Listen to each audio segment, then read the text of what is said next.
My name is Marco La Grotta. I'm an activist with Fightback, and we are a Marxist organization here in Canada. We're also a part of the international Marxist tendency, which fights for socialist ideas across the world. Now, you may have noticed there's a lot happening in the world these days, and it can be difficult to make sense of it all, especially when you're inundated with information day in and day out. It can be quite exhausting. Well, it's for that reason that we're putting together this new weekly podcast where we look back on the major events in Canada and across the world every week to provide that analysis and make sense of it all, viewing it not from the standpoint of millionaires and billionaires, which is what you'll often find in the mainstream media, but from the standpoint of working class people and how it affects them. Now, this week I'd like to talk about Trudeau's so-called wage subsidy, which you've heard a lot about over the past week. But what does it actually mean for working class people? Well, first a bit of context. We all know that the COVID-19 pandemic has had an absolutely devastating impact on the Canadian economy. Now you have a number of large firms who are very worried about their bottom line and as such have pleaded to the government to provide them with the support. Of course, the government has heeded their call. Now, with this new 75 wage subsidy, what it means is that the government and essentially public money will be used to pay the wages of workers in the private sector, and that businesses will continue to operate and continue churning out profits as they were before, with the government footing the bill for the wages of their workers. Now, of course, you can understand why big business and CEOs and bankers are all very happy with this new measure. But what's surprising is that even some of our friends on the left, including our federal NDP, have also celebrated these measures. They say it's a victory for workers. They say it will put money into the pockets of working class people. But is there any truth to this claim? Well, we have to look at the facts. They claim that this is the fastest way to get money to workers. But that's simply not true. In fact, the wage subsidy, by the government's own admission, will not be unveiled until sometime in mid-May, meaning many workers would sooner receive money from EI or the new $2,000 emergency benefit than they would money from the wage subsidy. They say it'll put money directly into the pockets of workers. In fact, that's also not true. It'll put money directly into the pockets of the bosses, who then decide how and when they use that money. Many right-wing commentators have pointed out that the wage subsidy will be an incredible source of waste and abuse. Many firms will simply take the money and refuse to hire back workers. Many more were already intending to keep workers on the payroll, but will take the government money as a gift, as a matter of fact. Many people also argue that it will benefit small business. But again, this simply is not true.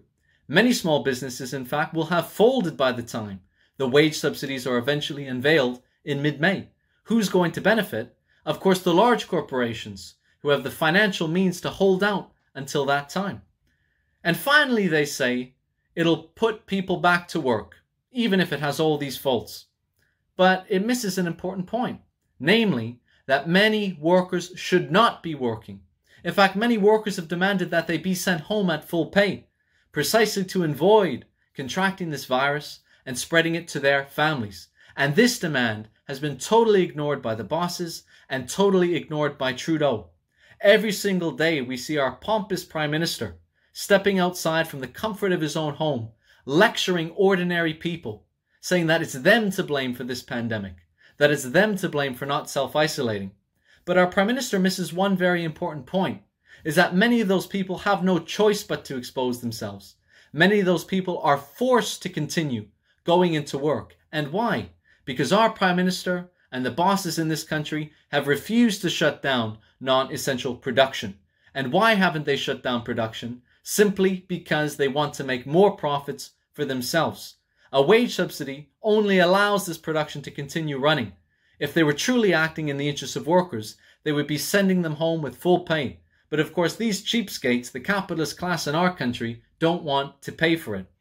The fact is, this wage subsidy is not a wage subsidy at all. In fact, what it is a bailout by another name.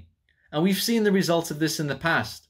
In 2009, we saw similar demands to bail out industry, saying that if we don't, workers are going to be forced to pay the price, that they're too big to fail. But what was the result of that crisis? Who ultimately paid for those bailouts? It certainly wasn't the billionaires. It certainly wasn't the politicians, but ordinary working class people who have been forced to pay over the last 10 years in the form of austerity, cuts to benefits, and cuts to social services. And in fact, we continue to pay for those bailouts today, not just in the form of austerity, but in the form of our own lives. Because what could that money have been used for? With the money we gave to the auto companies, with the money we gave to the banks, we could have used those tens of billions of dollars to fund our hospitals, fund our nurses, to provide them with the equipment they need, fund the production of ventilators. But instead we gave it to large corporations to shore up their profits, to satisfy their own selfish, narrow, greedy interests. And that is how capitalism works. The fact is, we don't need to bail them out once again. We saw the results of that in the past. What we need is to take these companies into public ownership.